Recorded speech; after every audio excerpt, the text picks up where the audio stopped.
La vida que hoy vamos a conocer es esencial para entender el siglo XX y el XXI. Dicho hombre, algunos lo tratan como un ídolo de la política internacional y otros lo señalan como un criminal de guerra. Una suerte de cardenal Richelieu que susurraba a los líderes de la Casa Blanca mientras se entendía en secreto con los líderes del Partido Comunista de China y del Kremlin soviético. Henry Kissinger, un alemán bávaro de familia judía ortodoxa, sería el primer inmigrante en servir como secretario de Estado del pujante imperio estadounidense. Pero más que un hombre de Estado, Kissinger era un hombre de poder. Poder en su estado puro y crudo. Académico brillante, negociador pragmático, estratega inescrupuloso, la relación de Kissinger con el mundo que hoy vivimos es mucho mayor de lo que se conoce. Este maestro de las palabras, de la psicología y de los medios de masas, conocido por sus procederes serpentinos y su voz gutural, fue uno de los arquitectos de la actual orden mundial. Desde Richard Nixon hasta Donald Trump y Joe Biden, no hubo presidente estadounidense que no se reuniese con él para decisiones de envergadura. De una estamina inagotable, Kissinger fue uno de los artífices de la expansión de órganos supranacionales como la ONU, el Foro Económico Mundial, el Club de Bilderberg o el Fondo Monetario Internacional. Desde Mao Zedong hasta Vladimir Putin y Xi Jinping se han sentado con él para ir trazando las nuevas reglas de la llamada gobernanza global.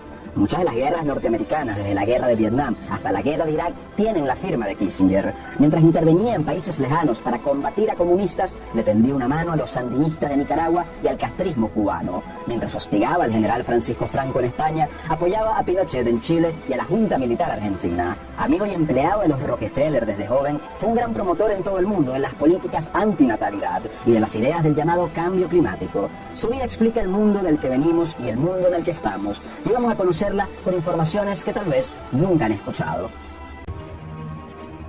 Heinz Alfred Kissinger nace un 27 de mayo de 1923 en la ciudad de Fürth, en la Baviera de Alemania, en un hogar de padres judíos ortodoxos. A Kissinger le toca criarse en la Alemania posterior a la Primera Guerra Mundial, marcada por la depresión económica y social y la hostilidad hacia el grupo religioso de los Kissinger, que eran culpados de la humillación en el Tratado de Versalles y de haber subvertido el orden en Europa. Kissinger, reservado, distante y pensativo, no era muy ducho en lo físico, pero sí un ávido fanático de los deportes que se termina enfrascando en los libros desde muy temprana edad. Además, la religión se tomaba muy en serio en su casa. Pasaba horas estudiando la Biblia y el Talmud con sus amigos. En un tenso 1938 en Alemania, la familia emigra a los Estados Unidos cuando Heinz tenía 15 años de edad. En menos de 6 meses en Norteamérica, Heinz, ahora rebautizado como Henry, aprende perfecto inglés sin abandonar su acento alemán y destaca en todos sus cursos académicos. En sus memorias, Kissinger deja ver el desdén que iba desarrollando en esta época hacia los grupos anglosajones protestantes que dirigían el país, mientras Henry seguía siendo un empedernido lector de libros. Maquiavelo era uno de los autores al que llamaba como maestro. En 1943, Kissinger es reclutado por el ejército estadounidense como parte de los esfuerzos de la Segunda Guerra Mundial. Por sus excelentes notas, evita el campo de batalla al que no tenía ninguna ganas de ir, y el ejército lo manda a estudiar ingeniería en Pensilvania. Pero sus superiores notan que sabe hablar el idioma del enemigo y lo reasignan a una unidad de inteligencia, área que marcaría su destino para siempre. Finalmente es enviado a Europa, donde las fuerzas aliadas estaban por derrotar a los alemanes. Ya derrotada y ocupada Alemania, Kissinger muestra grandes dotes para capturar nacionalsocialistas y es ascendido por sus superiores al área de contrainteligencia.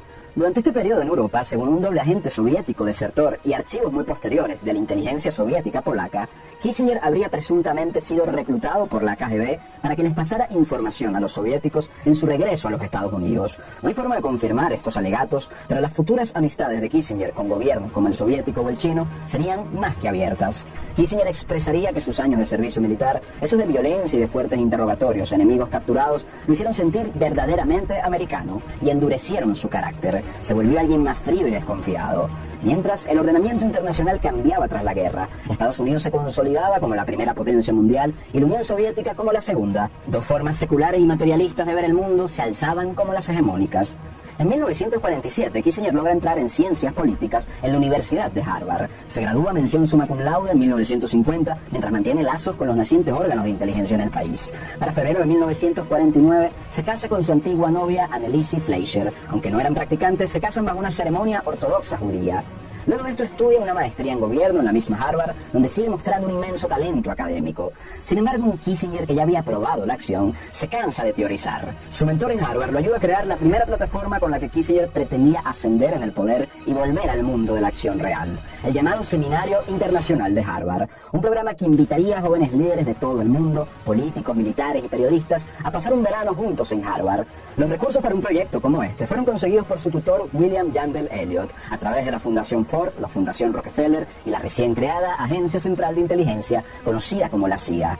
En retorno por el financiamiento, Kissinger se compromete con informarles a la CIA y al FBI todo lo relevante sobre los asistentes al seminario. A su vez, el seminario también serviría para inculcarles ideas y teorías convenientes a los intereses del momento. El seminario arrancaría con éxito y en el futuro servirá como modelo de reclutamiento juvenil para grandes líderes mundiales. Kissinger sigue su camino académico y escribe su tesis magisterial titulada El significado de la historia.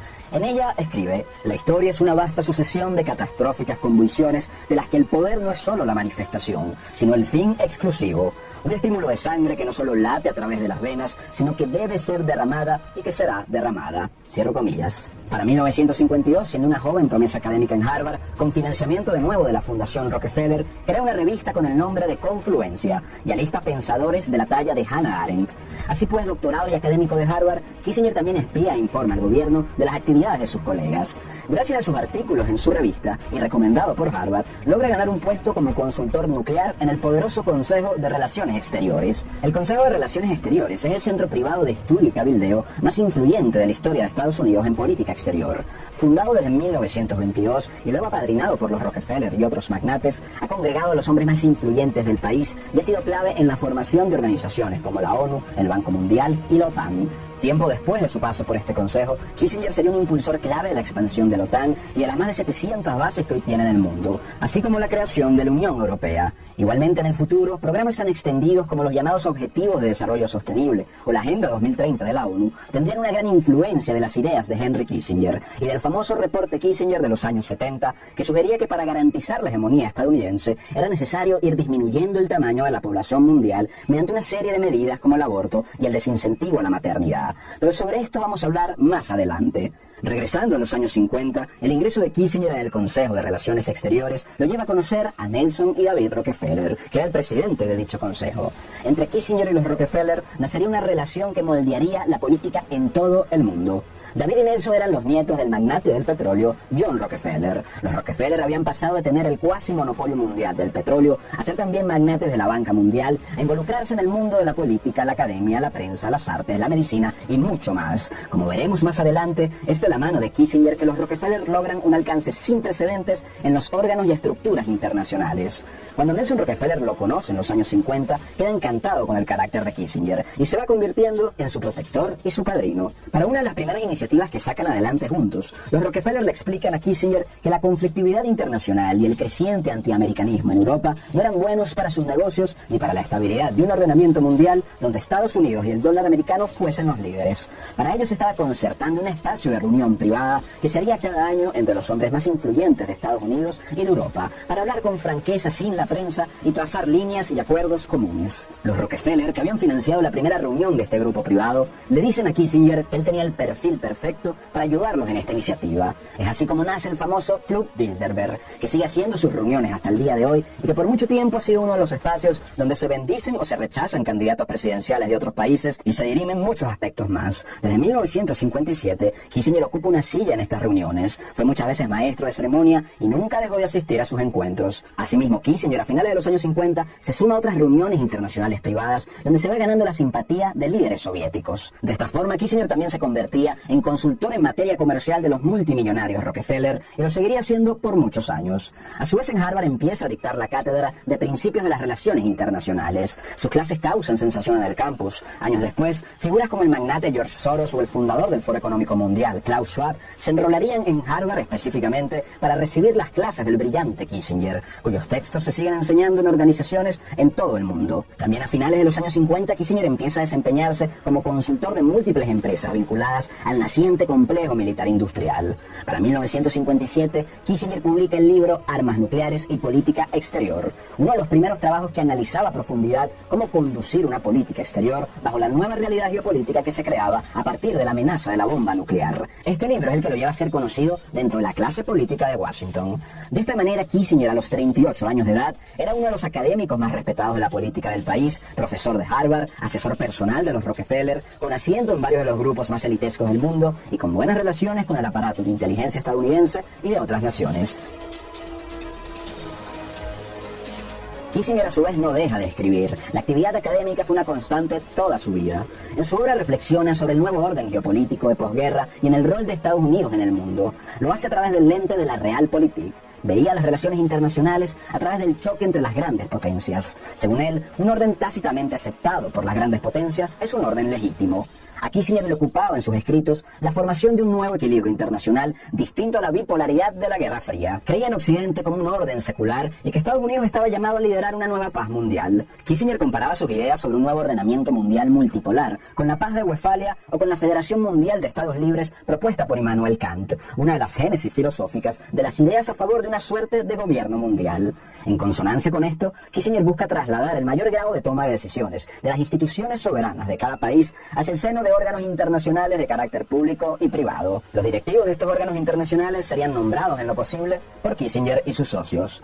Un aspecto cuanto menos llamativo de la vida de Kissinger es su involucramiento con un muy controvertido proyecto que se llevó adelante entre los años 50 y los años 70 por la CIA, el ejército y universidades como Harvard. Este proyecto realizó una gran variedad de experimentos relacionados con la psicología humana y con la manipulación de la conducta y la mente, muchas veces sin consentimiento o conocimiento de los participantes. Este proyecto, llamado oficialmente en clave MKUltra, recibió dinero de los Rockefeller y contó con un gran interés de Kissinger. Kissinger pedía informes mensuales en Harvard sobre los programas de experimentación e incluso se acercaba a observar o supervisar personalmente estos subproyectos en el campus. En un futuro cercano, Kissinger sabría emplear muy bien el arte de la psicología y la comunicación de masas.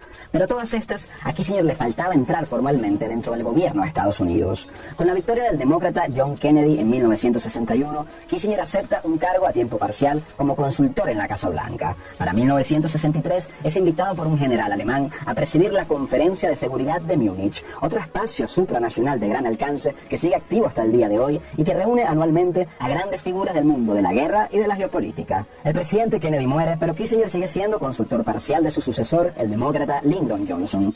Para 1965, Estados Unidos decide invadir militarmente Vietnam con el pretexto de contener el avance del comunismo, aunque las verdaderas razones de la invasión siguen siendo objeto de discusión. Kissinger apoyaba esta política y es enviado a la batalla como consultor y se reúne constantemente con el líder de Vietnam del Sur. Pero Kissinger, obstinado con la falta de resultados, sin permiso del gobierno de Estados Unidos y mediante intermediarios franceses, inicia negociaciones secretas con las fuerzas comunistas de Vietnam del Norte y con el mismo líder supremo Ho Chi Minh, mientras en la Indochina se seguía librando una cruenta guerra. La guerra inicia con miles de lamentables muertes de inocentes, pero lo peor para Vietnam y Camboya aún estaba por venir en la siguiente administración. A pesar de que Kissinger era muy internacionalista y liberal para los conservadores de la época, tenía ya tiempo metido de lleno en el Partido Republicano, como asesor de la carrera política de su jefe, Nelson Rockefeller, a la par que seguía trabajando como consultor para los demócratas en la Casa Blanca. En las primarias republicanas en las que Rockefeller debía enfrentar a Richard Nixon, Kissinger empieza a cortejar en secreto con el equipo de Nixon al ver que sería el bando ganador. En un reflejo de su naturaleza astuta y viscosa, empieza a suministrar información confidencial a Nixon sobre distintos asuntos como las negociaciones secretas que se estaban llevando en Vietnam a cargo de la administración demócrata de Johnson. Esta información filtrada resultó muy útil para Nixon en su carrera presidencial y como recompensa, Nixon, cuando gana la Casa Blanca, le concede un cargo a Kissinger de gran importancia en menos de 2 semanas, director del Consejo de Seguridad Nacional de los Estados Unidos. De esta forma, Kissinger llega a Washington y se instala en el centro político de los Estados Unidos. Nixon pone a Kissinger como asesor de seguridad nacional en 1969, una época donde Estados Unidos se alzaba como un imperio a lo largo del planeta, no solo económico y militar, sino cultural. La dupla Nixon-Kissinger impulsaría varias decisiones que cambiarían la vida dentro y fuera del mundo y que más adelante vamos a mencionar. Kissinger llega en un momento en que la guerra de Vietnam, la recluta obligatoria, el naciente movimiento de derechos civiles y la Guerra Fría eran los temas de debate político. A la par, el modo de vida de la urbe americana, la sociedad del consumo, el cine y la cultura estadounidense era un exitoso producto de exportación desde el norte de América hacia el resto del planeta. En paralelo, en los 70, la industria financiera banquera ganaba un tamaño y alcance sin precedentes en la economía mundial. Al llegar al Consejo de Seguridad, Kissinger rápidamente toma el control del mismo. Intenta supervisar toda decisión que se tome en la Casa Blanca, cercana o lejana, vinculada a la seguridad nacional o internacional. Su vigor hace que en poco tiempo el Consejo de Seguridad Nacional opaque a la Secretaría de Estado. Un antiguo miembro de su personal en ese momento en la Casa Blanca dio el siguiente testimonio: nos tiene a todos atrapados, tiene espías en todos los lugares, dirige el Ministerio del Miedo, todos nuestros teléfonos están intervenidos y mantiene extensos expedientes de cada uno de nosotros, cierro comillas. Kissinger era muy exigente y duro con sus trabajadores, no caía bien en lo personal, pero lo respetaban por su competencia. Es con Nixon y Kissinger que se extiende la cultura de los micrófonos escondidos y de las escuchas a lo interno de las oficinas gubernamentales en los Estados Unidos. La mano de Kissinger en materia de seguridad se sentiría de inmediato. Aunque Nixon había prometido sacar a Estados Unidos de Vietnam, en marzo de 1969, por iniciativa especialmente de Kissinger, Nixon y el joven judío alemán-americano acuerdan prolongar la guerra en Vietnam en lugar de terminarla, por lo menos hasta que Nixon se reeligiera como presidente. En la Indochina, entre 1969 y 1973, Nixon y Kissinger ordenan lanzar varios millones de toneladas de bombas y enviar escuadrones de infantería y grupos de secuestro al suelo vietnamita, camboyano y de su vecino Laos. Una arremetida que ocasionó la muerte de más de 1 millón de seres humanos inocentes y el desplazamiento de otros millones en toda la región. Todo eso ocurre bajo las órdenes de Kissinger, de forma secreta en su primera etapa y sin supervisión legislativa ni repercusiones de ningún tipo. Finalmente, ya reelecto Nixon para 1973, logran un tratado de paz con los norvietnamitas y Estados Unidos retira sus últimas tropas de Vietnam, en una retirada considerada vergonzosa por algunos como perdedores de una invasión que muchos ni sabían porque había empezado en primer lugar. Y en esos momentos históricos y únicos, Kissinger recibe el Premio Nobel de la Paz en 1973, un premio que le es otorgado por poner fin a una guerra que por varios años ayudó a prolongar. En otro frente de conflictividad geopolítica, Kissinger eventualmente da visto bueno a la matanza de Bangladesh de 1971. El jefe de Estado de la India llevó adelante esta matanza financiado y ayudado por Kissinger. Kissinger también aprueba el violento conflicto de la invasión de Indonesia a Timor Oriental en 1975. Ambos conflictos causaron la muerte de más de 2 o 3 millones de personas. Con admiradores y detractores, Kissinger empieza a ser conocido en el mundo como la mano que mecía la cuna en la Casa Blanca. Las ramas del Ejecutivo estadounidense debían rendir cuentas a Kissinger y reportarle sus decisiones. Kissinger no solo se convierte finalmente en el poder detrás del poder en la Casa Blanca, sino que estaba en mayor contacto que nunca con grupos como el Consejo de Relaciones Exteriores, la Conferencia de Múnich y el Club Bilderberg. No estaba escribiendo sobre historia, sino siendo su protagonista. Pero Kissinger también moldearía decisiones de gran envergadura interna que han transformado el panorama mundial hasta el día de hoy. Una de ellas se conoce en 1971, cuando Nixon asombra al mundo al anunciar el fin del acuerdo Bretton Woods. El dólar ya no estaría respaldado en oro, sino en la sola creencia de su valor. La economía mundial pasaba a un modelo fiduciario. Este modelo ha permitido a bancos y gobiernos a multiplicar los niveles de emisión monetaria, el endeudamiento y el gasto gubernamental, causando muchos de los ciclos inflacionarios y de devaluación que se siguen viendo hasta el día de hoy. La medida causa de forma inmediata una devaluación histórica en Estados Unidos. Por otro lado, Nixon anuncia pocos meses después de asumir la presidencia la llamada guerra contra las drogas, cuyo modelo ha sido aplicado en muchos países con resultados al día de hoy que han sido gran objeto de debate y de crítica. Se crea en esta época la policía transnacional llamada DEA, que es doctrina también de Kissinger. Es llamativo mencionar que desde entonces ha habido múltiples investigaciones sobre la CIA, incluso desde el Congreso estadounidense, que señalan a la agencia de inteligencia como promotora y financista del tráfico y consumo de estupefacientes en América Latina, Estados Unidos y otros países. Esto como política de control social, tal como la CIA ensayaba en los experimentos psicológicos mencionados años atrás. Guiados por Kissinger, también la Casa Blanca inicia durante esta etapa el llamado Plan Cóndor, una política del Estado norteamericano ideada, orquestada y llevada a la realidad por el mismo Kissinger. Esta fue una operación de intervención agresiva en la política de toda Sudamérica mediante operaciones de inteligencia, financiamiento, asesoría, cabildeo, armamento, persecución, capturas y homicidios. No solo se combatió organizaciones comunistas de Sudamérica, sino movimientos de variados colores que tenían en común contrariar los intereses estratégicos de los Estados Unidos y de sus grupos económicos dirigentes en aquellos países del sur. En Chile, Kissinger le dice a Nixon que el nuevo presidente Salvador Allende debe desaparecer.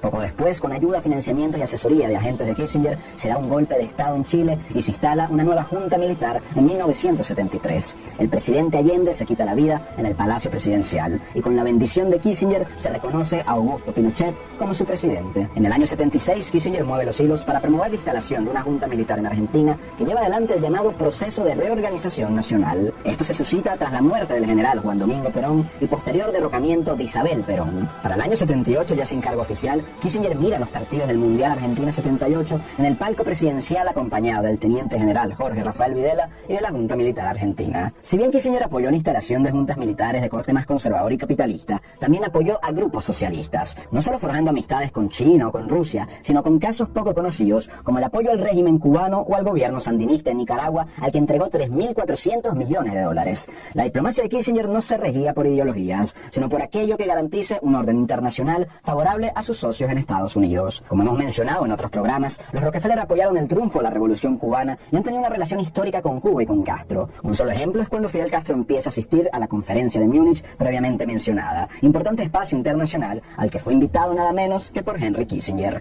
Allí Castro comparte al lado de Pinochet, también invitado por Kissinger, y otras figuras del liderazgo mundial. Otro ejemplo de dicha relación son los préstamos que ha hecho el Chase Manhattan Bank, propiedad de los Rockefeller, al gobierno de Cuba cuando éste se ha visto en situaciones de apuro. El Plan Cóndor se suscribe dentro de una política global mayor, en la que los jefes del Estado norteamericano buscaron apoyar, dependiendo de las circunstancias, a regímenes militares, regímenes comunistas o regímenes de democracias electoralistas, donde más allá de ideologías o formas de gobierno, lo que importaba era poner en el poder a hombres alineados con el capital norteamericano. Y fueron las democracias electoralistas las que terminaron imponiéndose en todo el mundo, luego de mostrar ser el modelo más conveniente para los intereses estadounidenses. Un caso muy llamativo de esto es la España de Franco. La España franquista siempre se mantuvo a la periferia de los nuevos organismos mundiales que estaban en auge. Un informe del Departamento de Estado del año 68 mostraba que de los 4 posibles sucesores de Franco para restaurar la monarquía, el príncipe Juan Carlos era el más moldeable y el más conveniente a los intereses anglosajones. Desde entonces, Kissinger y otras figuras cabildearon intensamente dentro y fuera de España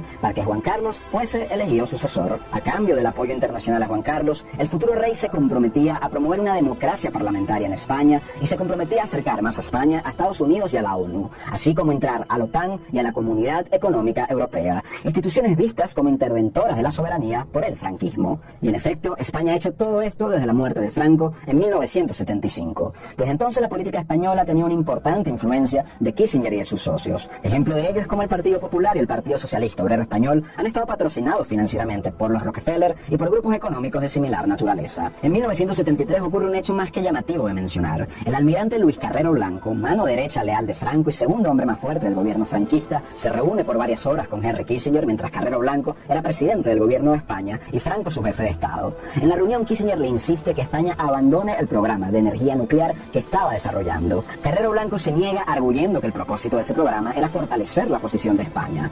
Además, Carrero Blanco se perfilaba como la figura del franquismo que le haría contrapeso al príncipe Juan Carlos y a los demás partidos antifranquistas. 23 horas después de esta reunión con Kissinger, se produce uno de los magnicidios más escandalosos de la historia de España. El presidente del gobierno español, Luis Carrero Blanco, moría en un atentado en su carro. Aunque oficialmente se ha atribuido a la ETA, numerosos investigadores han especulado que Kissinger y la CIA pudieron haber estado detrás de este magnicidio. Por otro lado, en pleno lecho de muerte de Franco en noviembre de 1975, se produce con el apoyo de Estados Unidos y Henry Kissinger la llamada Marcha Verde, la operación con la que el gobierno de Marruecos invade y ocupa militarmente la provincia española del Sahara, retirando a España de su antigua posesión. Regresando a los primeros años de Kissinger con Nixon, en 1971, el entonces asesor de Seguridad Nacional convence a Nixon de que Estados Unidos reconociese el régimen comunista chino, siguiendo su doctrina de un nuevo ordenamiento mundial. Kissinger engaña al Congreso estadounidense con un vuelo diplomático a Pakistán que termina aterrizando eventualmente en Pekín. Kissinger inicia reuniones confidenciales con los altos líderes del Partido Comunista Chino, incluyendo una reunión de 3 horas con Mao Zedong. Fueron al menos 9 viajes secretos con la presencia siempre de Kissinger hasta que se hizo público el restablecimiento de relaciones diplomáticas entre Pekín y Washington. Kissinger logra que Nixon visite China y se dé la mano con Mao Zedong y Zhou Enlai, además de firmar un comunicado donde Estados Unidos reconocía que Taiwán era de China y que se debía avanzar hacia la retirada de tropas estadounidenses de la región. Es Kissinger también, bajo sus ideas antinatalidad, quien convence a los jerarcas chinos de aplicar en China la política de un solo hijo, que al día de hoy está trayendo serios problemas en China que apenas empiezan a verse. Tras estas negociaciones, China nombra al Chase Manhattan Bank, propiedad de los Rockefeller, como su representante oficial para los nuevos acuerdos bilaterales con los Estados Unidos. Nixon pasaba de la retórica de campaña más anticomunista a un juego pragmático de realpolitik con China, muy parecido a las ideas de Kissinger y a las aspiraciones de Nelson y David Rockefeller de que los países comunistas se abriesen al al capital y la cultura norteamericana. El cisma entre chinos y soviéticos que ya existía se profundiza poco después de estas negociaciones, mientras Kissinger concretaba con el jefe soviético Brezhnev tratados que oficialmente limitaban la producción nuclear.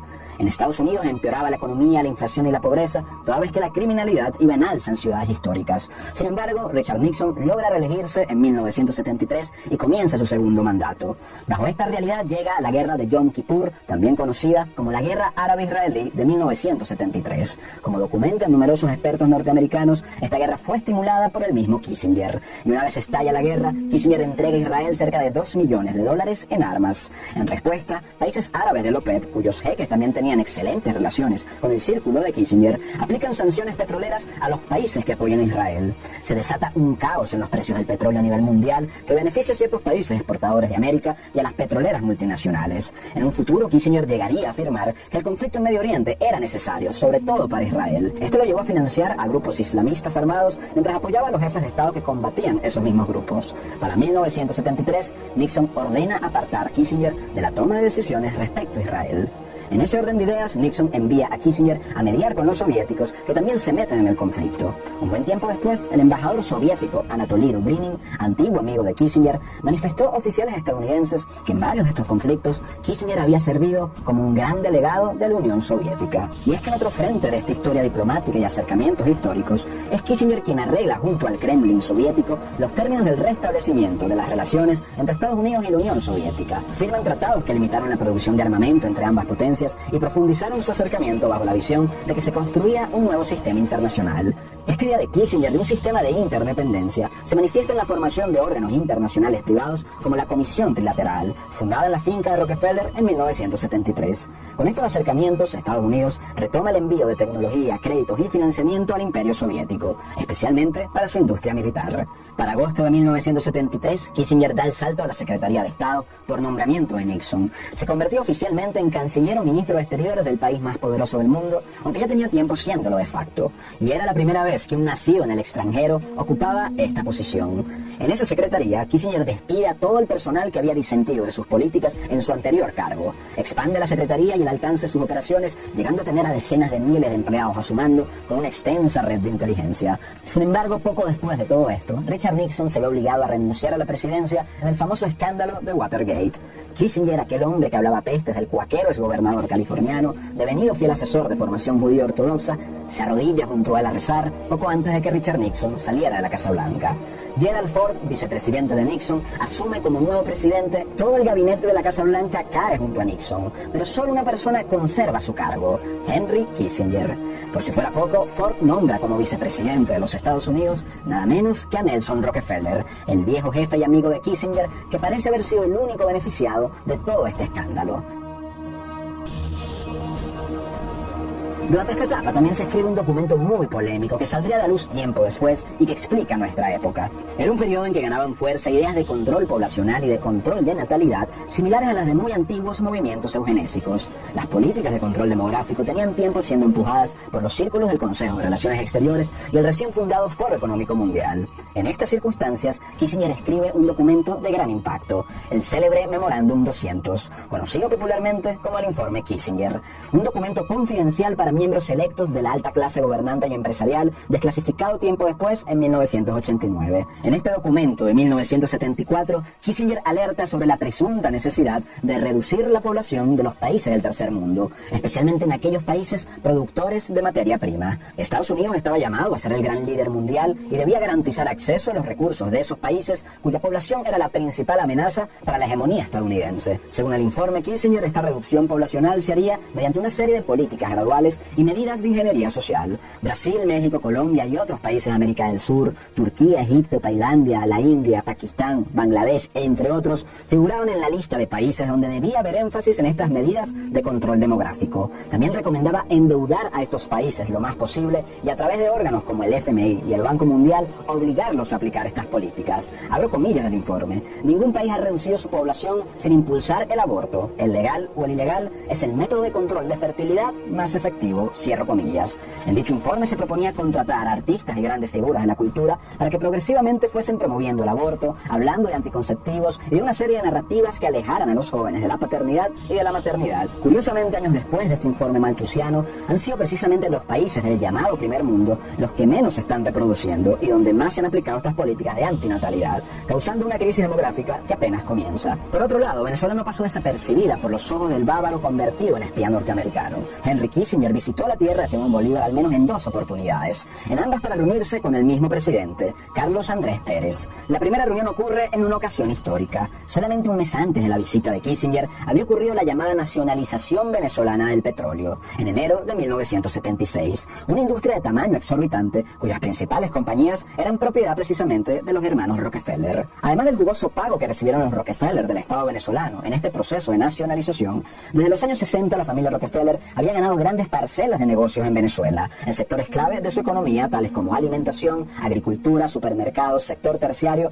medicina y más. Esto se logra sobre la base de la muy cercana relación entre el presidente Rómulo Betancourt y Nelson Rockefeller. La segunda visita de Henry Kissinger ocurre nuevamente un mes después de una ocasión histórica para Venezuela, pero esta vez no era una ocasión de celebración, sino de violencia. Venezuela seguía tensa ante el intento de golpe militar que se llevó adelante el 4 de febrero de 1992. Kissinger vendría al país como líder de un grupo de asesores extranjeros convocados por el presidente Carlos Andrés y conformado por directores de grandes compañías multinacionales. Este grupo daría asesoría al presidente en materia de estabilización interna y respecto a cómo continuar el polémico programa de reformas económicas que se había llamado el Gran Viraje. Una vez culminado el periodo de Gerald Ford, se dan las elecciones presidenciales, en un Estados Unidos que adquiría rasgos frenéticos con el auge del crimen, la pobreza y las drogas. La población vota por el cambio y gana la presidencia Jimmy Carter en 1976. Tras casi 3 años como secretario de Estado del imperio más poderoso del mundo, Kissinger abandonaba su cargo de canciller.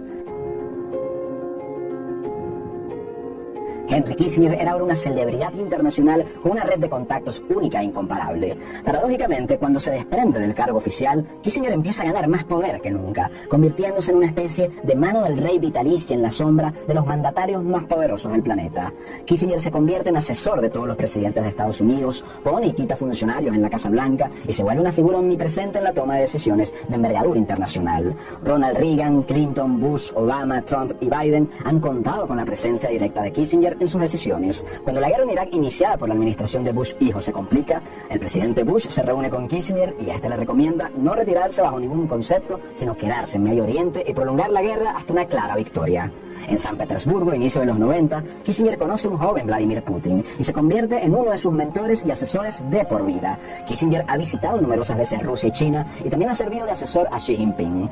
Klaus Schwab se inspira en él para lograr la preponderancia que ha conseguido el Foro Económico Mundial hasta la actualidad. Durante esta época, Kissinger funda consultoras internacionales y es contratado por líderes del mundo para que los ayude ante problemas internos o externos. En los años 90 y los 2000, Kissinger sigue siendo uno de los líderes de la Comisión Trilateral, de la Reunión Bilderberg y de la Conferencia de Múnich. Sus clubes son los que bendicen o reprueban candidatos a presidente en distintos países, auténticos conciliábulos privados de la política mundial. Asimismo, las políticas de control demográfico, antinatalidad y de los objetivos de desarrollo de la ONU, tan influenciadas por la doctrina Kissinger, han ganado mucho terreno a lo largo del planeta en las últimas décadas. Aunque retirado ya de la Secretaría de Estado, las invasiones desde los 80 hasta los 2000 en Libia, la antigua Yugoslavia, Irak, Afganistán, Somalia, Yemen, Pakistán, entre otros, contaron con el sello directo o indirecto de Kissinger y de sus discípulos como Madeleine Albright. Los bombardeos secretos con drones de Obama y Hillary Clinton siguen la doctrina Kissinger. A sus 90 años de edad sigue moviendo fichas suyas dentro de la Casa Blanca y de otros gobiernos del mundo, y pone a demócratas y republicanos a empujar iniciativas alineadas con los llamados Objetivos de Desarrollo Sostenible de la ONU y a favor de los organismos mundiales de gobierno. También ha cabildeado por iniciativas tan diversas como que distintos países acepten la experimentación con semillas transgénicas o que España eche para atrás un proyecto para producir medicamentos genéricos en su propio país.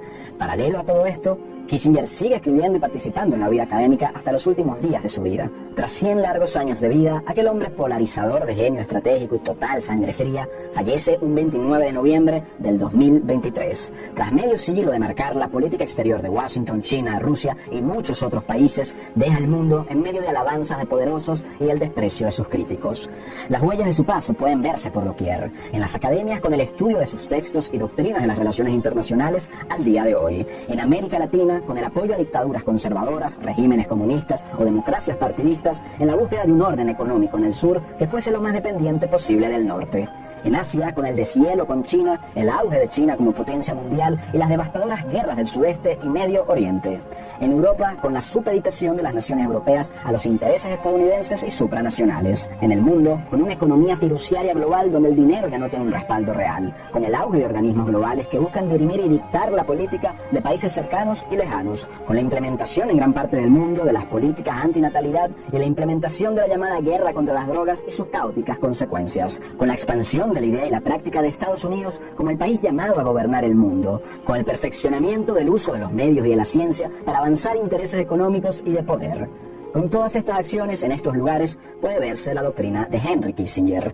Críticos y aduladores coinciden en su realismo pragmático y en su carácter escurridizo, siempre poniéndose al lado de quienes detentaban el poder. Compartía con el existencialismo de Jean-Paul Sartre la creencia de que las responsabilidades colectivas y personales eran indistintas e indeterminadas, una concepción, según él, inherente a la libertad humana que eximía a hombres de poder como él del escrutinio y la sanción moral.